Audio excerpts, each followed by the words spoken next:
How to check your deductible and out-of-pocket max on your BCBSM application. So if you're also using your BCBSM mobile app and you want to check your deductible and out-of-pocket maximum, also known as out-of-pocket limit or BCBSM, you can use the BCBSM mobile app or your online member account at bcbsm.com. So in this example, I'll be simply showing you from an example of application point of view, as I assume you have already downloaded and installed it, and just head over to the login section and successfully log into your account as well.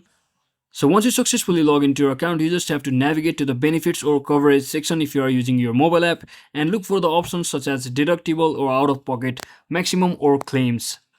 And just tap on that particular option and you should be able to see all of your deductible and out of pocket max on your BCBSM application. So that is it for today, guys. I hope this video was informational. If it was, don't forget to like and subscribe. See you on the next one.